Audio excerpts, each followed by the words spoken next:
My daughter took her dad's side during our divorce, called his affair partner Mom, and I spent her college fund on a new house out of heartbreak. I, 44 female, have an 18-year-old daughter, Mia, and she's supposed to start college in a couple of months. I'm also in the middle of a divorce from my husband of 20 years, Jonathan, 45 male.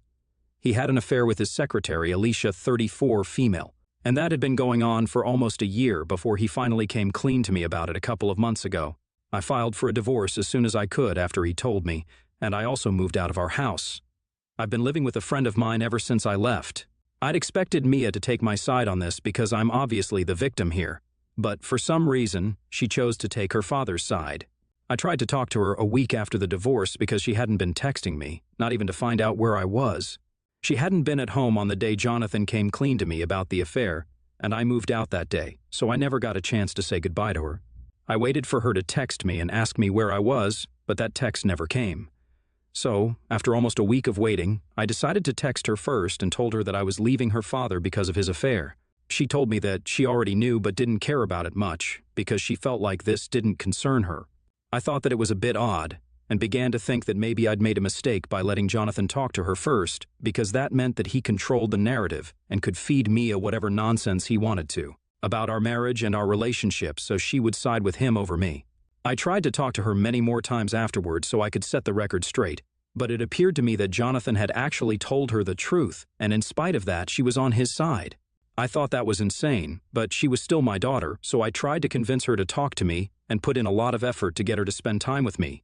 Even though I was super busy with the divorce and my job, she would agree to meet me like once in a blue moon, and I tried to make a day out of it, but even then, she would just seem very unenthusiastic and would be on her phone almost the entire time. For the last couple of weeks, she hadn't been responding to any of my texts and was completely icing me out. Then about a week ago, I saw a post that she put up on Instagram where she was hugging Alicia with a caption that referred to her as Mom with a heart emoji. I was already feeling horrible because not only was I losing my husband, but now it appeared that I was also going to lose my daughter to the same woman. That post was pretty much my last straw, and I just completely snapped. I called Mia up, and when she didn't answer the first time, I decided to go a little crazy and called her almost 17 more times until she finally picked up the phone. She sounded annoyed, but I couldn't care less about how she felt and instantly demanded an explanation for the post and the caption. She told me that it was none of my business and that I shouldn't be stalking her account in the first place anyway. It was crazy because she has a public account and I follow her because I'm her biological mother. I told her that it was really low and disgusting of her to take Jonathan's side even though he had cheated on me. And now she was pretending that the other woman was her mother while ignoring the woman who'd actually given birth to her and raised her for so long. Mia told me that she owed me nothing, and if I was so hurt, then she was just going to block me so I wouldn't be able to see any more of her posts. She told me that whatever happened was done, and that now, instead of whining, I should just try to make my future better, like she was trying to get along with her new family. Then she disconnected the call and actually ended up blocking me, which came as a huge shock to me. Mia and I, like any other mother-daughter duo, had our differences, but I would never expect her to stab me in the back like this. She and I had been pretty close growing up, and only in the recent years had she started growing closer to Jonathan than to me. But I always believed that she loved us equally. That phone call proved that she didn't, and it set me off the edge. I think I cried for almost an hour after she hung up and blocked me, because I couldn't believe that my little girl would do this to me. But once I was done crying, I decided that I wasn't going to let everybody get away with walking all over me and then just keep sobbing for the rest of my life. I decided to take Mia's advice and do something crazy. I set aside a ton of money for Mia's college fund. Jonathan and I had figured that we could split the cost of sending her to college, so he'd saved up to pay half. And so had I in our separate bank accounts because we weren't supposed to touch that amount. But I decided to just screw it and spend that money on buying a house that I'd really wanted for the past couple of years. I'd had my eye on a beautiful house in a really nice neighborhood, but I hadn't been able to buy it because Jonathan wasn't ready to move out of our old house. And Mia didn't want to leave that neighborhood because all her friends lived close by. But as soon as I realized that Mia had almost no gratitude, the sooner I accepted that, the better off I would be. So, I decided to talk to the real estate agent dealing with that house and offer them the entire college fund and some more so I could buy that house. And I got a deal. I'm supposed to move into the house by the end of the month, so I decided I was going to take a picture of that house and post it on my social media so that everybody would know that I'm not sitting at home and crying over things that I have no control of anymore. I posted that image on my account, and I guess some relatives of Jonathan sent it to him. He texted me a few days ago to ask me how I was able to afford that house because the last time we discussed this, it was a little out of my budget. I didn't care what he would think of me, so I told him truthfully that I spent Mia's college fund to buy that house, and I didn't have any regrets about it. He flipped out and started yelling at me, calling me an irresponsible mother and telling me that I had no right to do this to our daughter. He accused me of being petty and jealous just because Mia seemed to be getting along well with Alicia. He also insinuated that I was somehow punishing her for not turning her back on her father and siding with me instead. None of that was true. I was just doing this because I finally felt like I'd earned it, and I no longer needed to keep running after my daughter because she had other people looking out for her. And it was pretty evident from her behavior that she preferred these new people over me. So, she didn't need me anymore, and if she didn't need me, then I would assume that she didn't need my money either. He couldn't argue with that, so I disconnected the call. But it wasn't over yet because, after that, I still had Mia to deal with. An hour after my phone call with Jonathan, she called me, and she was devastated. She was sobbing, and I could barely even make out what she was saying because she was crying so hard. She kept asking me how I could do this to her when she'd always put me first and above everybody else. It was petty, but I did ask her if she was still putting me first when she blocked me just because I seemed to be upset that she was calling Alicia her mother. She told me that it meant nothing, and it was only a sweet gesture that she thought would make Alicia feel more comfortable as part of the family because no matter what the past was, Jonathan still wanted the future with Alicia. And she said that she just wanted to balance her old family and her new family now without letting either of them go. She said that she hadn't expected me to turn so hostile toward her, and I told her that I could say the same thing for her because it was actually she who turned her back on me first. Even though I was the victim, and I was the one who'd been cheated on, she just kept crying and said that she'd never expected her own mother to take revenge on her like this. And I started feeling pretty horrible about what I did, especially when she started hiccuping in the middle of her sobs because she only did that when she was upset. I hadn't heard her do that ever since she was a kid, so I knew that she was really upset now. I guess I may have taken things a little too far. She told me that she was very sorry about whatever she did, for what it's worth, and then disconnected the call. But I haven't been able to forget about it, and I really don't know if what I did was out of line or not. AITA for spending my daughter's college fund on the new house after she called her dad's affair partner. Mom? Update 1. Hey guys, so I moved into my new house recently, and it's been a few days since I've been living here. I brought back all the things that I paid for from my old house, and I did run into Jonathan, Alicia, and Mia there as well. They're all living together now, so that's nice. Nice because it seems like Jonathan found a replacement for me as soon as I was gone. Actually, he already had a replacement lined up even before I was gone, to be precise, which is why the divorce is happening.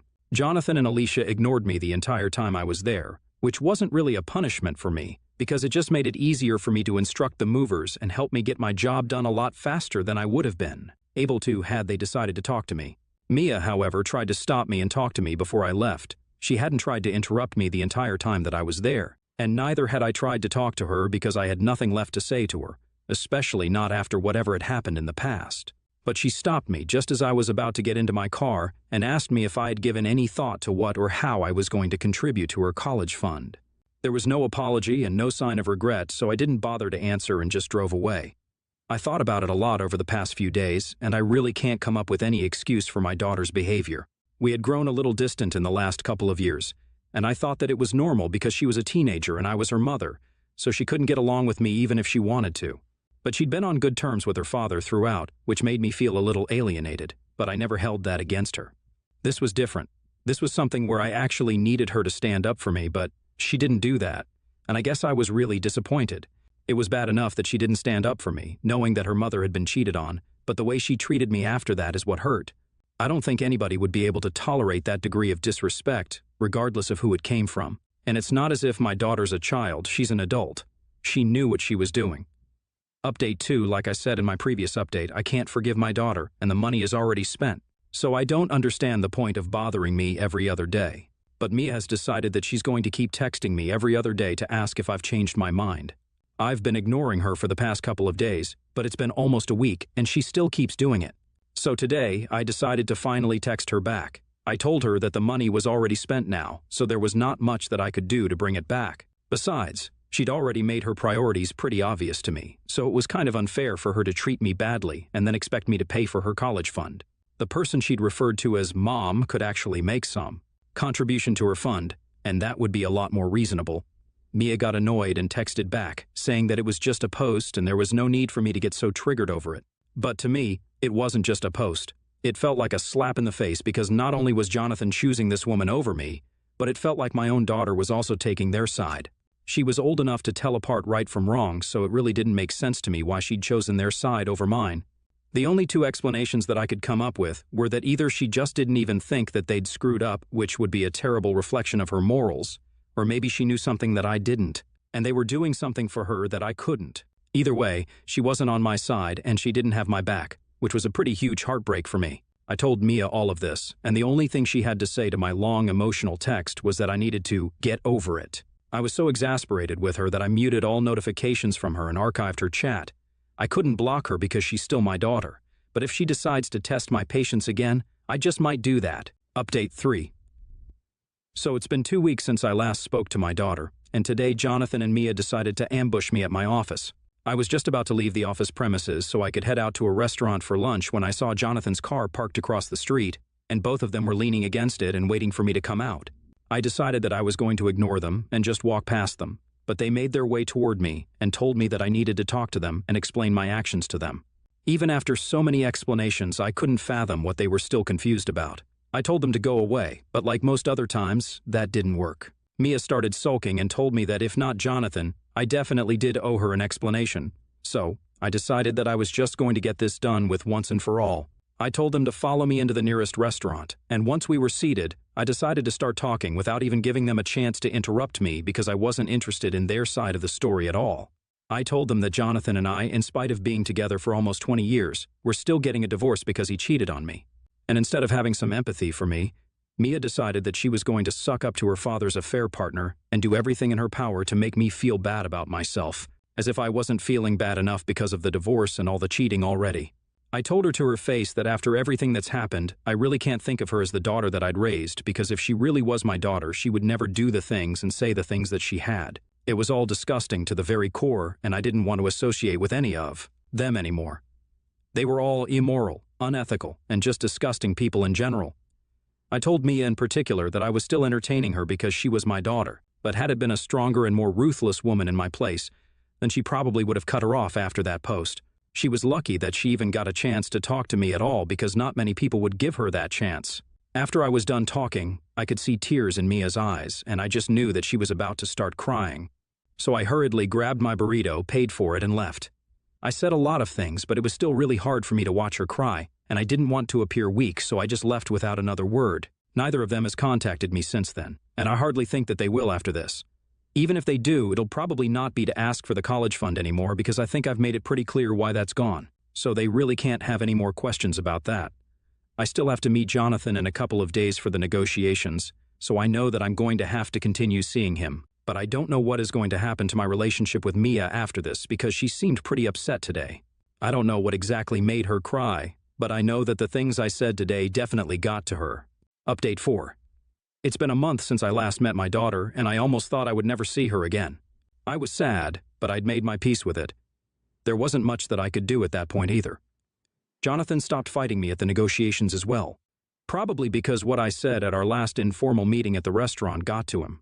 I realized that once he told me about Alicia, I didn't even scream at him. I just left quietly and never looked back again. I guess the guilt hadn't really settled in because I hadn't expressed how disappointed and angry I was until that day at the restaurant. As for Mia, we didn't speak for a month after that. Like I said, I almost thought that I would never see her again. She's supposed to start college in a couple of weeks, and I keep going through old photo albums of us from when she was little because I felt like I'd be there to see her off when she went away to college. I kept thinking about how now it would be Alicia, instead of me, who'd be seeing her off, and that made me really upset. But I couldn't do anything about it. 3 days ago, I received an email from Mia, and it was a pretty emotional one. She apologized to me for behaving the way that she did, and told me the real reason she was trying to be nice to Alicia. Apparently, Jonathan had promised her that he'd buy her a car if she treated Alicia better, and also let her get an apartment in her second year with her friends. She couldn't think of a way to do this without hurting me. She knew that if she continued to be on good terms with me, then I'd definitely ask her about her close relationship with Alicia, and she didn't want that. So she just started pushing me away and hoped that she'd be able to reconnect with me once she got the car. She said that she now understood that none of it was worth losing her relationship with me over, and that she regretted every single thing that she did. She told me that she'd really love it if I would be there to see her off when she started college, and even told me the dates and everything. I haven't yet made up my mind on whether I want to go or not because, at the end of the day, she was doing all this just for a car and so she could have fun with her friends. I could understand the appeal of that because I, too, was once her age, but I would never hurt my loved ones for something as insignificant as that. And she did hurt me. She hurt me pretty bad. It was intentional, and it was for a really petty reason. So, I don't know if I can forgive her so quickly, but at least she apologized, so that's something. I haven't responded to her email yet because I'm still struggling with what to do about this. I really don't think that a car or an apartment is a valid enough reason to act the way she did, but I do miss her terribly. And I really wish that we could go back to being the way that we were, or at least try to. Update 5. Hi guys, thank you so much for following my story and for all the comments and messages that I've received and still continue to receive. It really means the world to me that so many people resonate with me. Hang in there, things do get better. Mia and I have finally begun to work on our relationship. She's supposed to leave for college in a couple of days, and I finally responded to that email yesterday. I told her that she made me feel awful, like I'd failed as a mother, and that it would take me a while to come around. Having said that, I couldn't possibly keep her away from me anymore because she is my only child. People might think of me as weak or a pushover, but I think that there's been enough punishment and revenge in this family, and I can't go on like this with so much hate in my heart. I decided to fix things, not out of a sense of duty or obligation, but because I really wanted to. I don't think that I would forgive her if I wasn't her mother, but I am. And I guess, just this once I can look past whatever she did, as long as she promised that she will never do anything like this again, not just to me, but to anybody who loves her. We hopped onto a phone call afterward and had a real conversation about everything, which ended with both of us crying. I guess that was a pretty good emotional release. She promised me that she would never repeat her behavior ever again, and that there was nothing in the world that she would want more than to fix her relationship with me. We think we're going to try out online therapy sessions because we've clearly been through a lot, and I don't think we can work through these things without professional help. She also told me that she's asked her father to stay back home because she wants me to drive her up to her campus and help her settle in. It will also give her some time to talk to me before she leaves. Jonathan and Alicia were pretty disappointed that she didn't want them tagging along, but she was very firm about who she wanted to drop her off, and I'm glad that she chose me. I wouldn't say that everything is all fine again, but with enough time and effort, I guess we can repair our relationship, and I hope that we do.